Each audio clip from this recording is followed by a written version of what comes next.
hindi nagtuloy yan, hindi rin tutuloy. Dyan sa puno.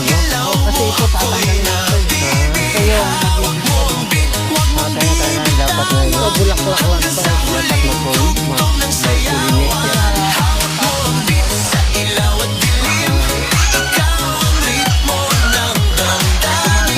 dapat mag-pollinate yan. Isang gabi lang bubukaya kagabi. Pag umaga, tataran na siya. Ang pupollinate ng manual. Sa noo pero tuloy pa rin. Lalo kang kumikinang sa gitna ng Ito mga dilim. Sa male. bawat Ito ngayon gagawin mo, kukuha ka niya. Itutupot mo doon sa female. Yeah, yun ang female. Dito yung gansas. Itutupot mo lang yan. Ayan na. Mapopollinate na siya. Inabot ka ng umaga, sikat ang araw, hindi mo na pollinate, wala na, sasarado na.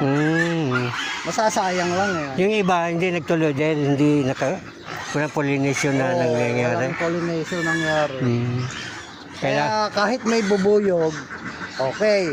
Pero mas maganda, ikaw ang mag-pollinate. para sigurado, no? Para sigurado.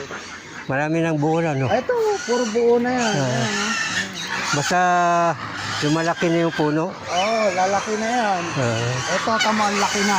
Oh. Laki. Galing, no? Pinag-aralan namin ni Mrs. yan. Ito rin, oh. Oo nga. Malaki to, no? Malaki. Malaking-malaki yan pagka na-matured. Pero kailangan suputan. Kaya nga, ng hayop. Tingnan mo, mga nakaangat pa. Oo. Ano yung gabi to, bubukan na to. Sisibukan na. Pag nakayuko na, ibig sabihin bumuka na yun.